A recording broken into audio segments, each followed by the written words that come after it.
Good morning, Lisa. It seems over the past few days, some surprising things have been happening. Of course, in the U.S., as far as Trump is concerned, everything was on the script during his meeting with Xi Jinping. And then here in the Philippines with President Duterte, suddenly you have a very hawkish, patriotic set of commands or just random statements which he made during his visit to the AFP command there in Palawan. I mean, my point is you have to understand what the president was saying within the broader context of this back and forth between the president and defense officials and even the DFA over the past 2 months. Remember in February and early March, after two major Chinese officials visited the Philippines, first the commerce minister and then later on the vice premier Wang Yang, what happened there was you had suddenly defense minister Delfina Lorenzana saying that China was doing something fishy in Benham Rise, but months earlier. This is in late 2016. And then later on, of course, the president tried to downplay the situation by saying, I gave the Chinese a permission to go to Benham Rise and conduct oceanographic research there, which later on was rejected by both Delfin Lorenzana and also Secretary Manalo of the DFA. And then, of course, later on when the news came out that in Scarborough Shoal, the Chinese could build an environmental monitoring structure, the president said, we cannot do anything about it. And then immediately you had a flurry of criticism coming from all sections of the society, from Justice Carpio and the judiciary, folks in the Philippine Senate, and then of course you also have people in the defense ministry saying that any construction by China in the Scarborough Shoal is completely unacceptable. Then you had the president coming in and saying, the Chinese gave me guarantee they're not going to do anything there anyway. So my understanding of this latest statement by the president is that this is a calibrated measure. I mean, I know the word calibrated and Duterte sometimes seem not to be going hand in hand, but I think it was a calibrated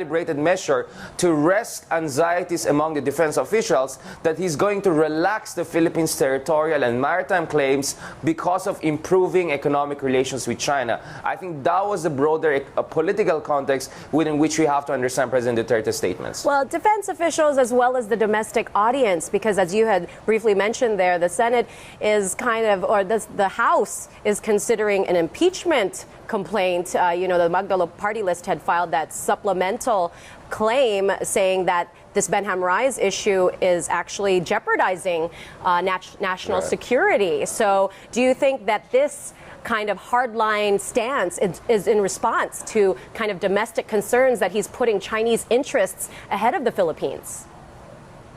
I mean, the thing is this, if you look at the latest survey that came out by Pulse Asia, which showed a small decline in the president's approval rating. If you look at the item where people were asked, do you think the government is doing a good job in terms of defending the Philippines' claims in the West Philippine Sea, I think there was 6 to 8% decline. So even among the public, you see that the president's patriotic credentials are slightly decreasing. Of course, there's a margin of error there, so 6 to 8% is not that large.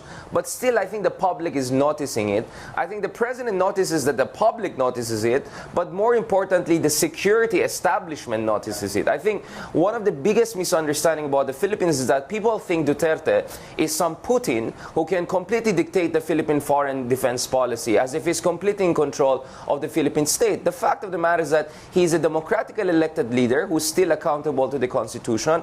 And on matters like defense and foreign policy, he doesn't have a complete unilateral power. So I think this hawkish statement by the president, which is quite uncharacteristic for a person who back in February said, thank you, China, for loving us and making us survive the rigors of life.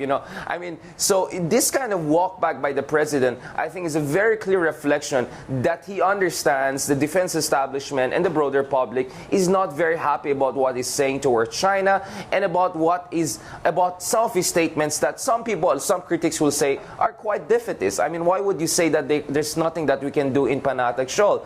Not to mention, I mean, the president sometimes makes this binary argument that the choice in the South China Sea or West Philippine Sea is between war and accommodation. That's not true. There's a third choice called strategic resistance, which is what the Koreans, South Koreans, Vietnamese, and Indonesians are doing. Yes, China is a more powerful country, but you have to raise the cost for China. Otherwise, they're just going to do whatever they want to do. So let me be very quick about this. Yeah, because there was a report that came out by the Asia Maritime Transparency Initiative in Washington, D.C., whereby it shows the Chinese have more or less consolidated their military advantage there in the Kalayaan or Spratlys, the big three of Subi Reef, which is very close to Pag-asa, Mischief Reef, which is within our exclusive economic zone, and Fiery Cross, which is the command and control center of China's activities in the South China Sea and the Kalayaan area.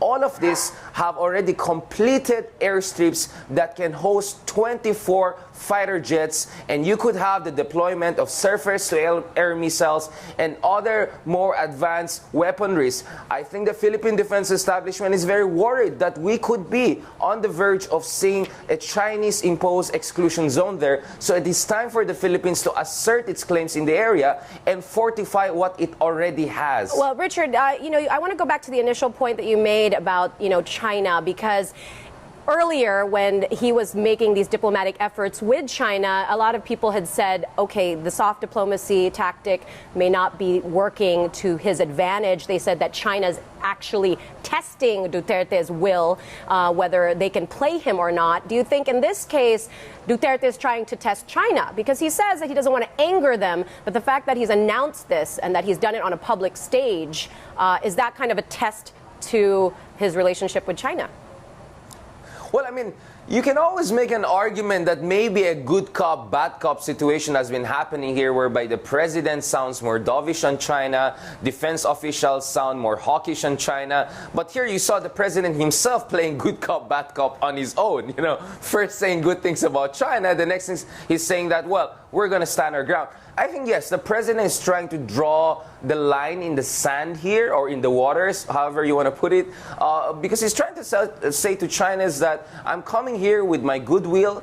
I more or less set aside the arbitration case. We're not going to raise it under our chairmanship in the ASEAN. Remember, this year we're the ASEAN chairman. So we can raise the arbitration case if we want.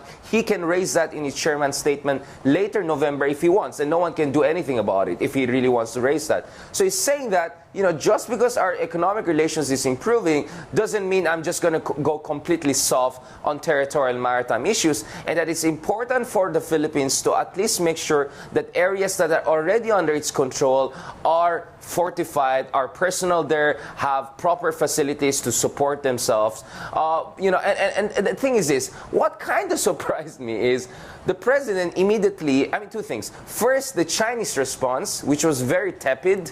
The Chinese were very measured in their response, which shows that they really cherish and value their improving relations with Duterte. They just said that we hope the Philippines doesn't disrupt the improving relationship. They didn't condemn his statement or anything like that. So we didn't see the usual feisty counterattack from the Chinese Foreign Ministry and their spokespersons. Now, on the part of President Duterte, this is where I'm quite surprised too. Why does he have to reassure the Chinese that we're not going to do anything aggressive, when in fact it is China that has the military and strategic edge in the area, and it's China that is building massive facilities in the area. We had airstrips since 1977 on Pag-asa, and if you look at our airstrip now, you're going to cry over the degree of negligence that the past few administrations have displayed towards it. It's not that operational anymore, and we really have to refurbish that. And by the way, that's not going to violate either UNCLOS or our arbitration case, nor the DOC. First of all, the UNCLOS is clear. You cannot change the nature of the disputed feature. But we are not changing that. We're just refurbishing existing facilities, and that's perfectly legal. But as in we international know, law. Richard, and as far as the DOC is concerned, this is not provocative, because we're not going to occupy new land features. We're not going to take away land features from other countries, even though you have more than 30 land features which are still unoccupied.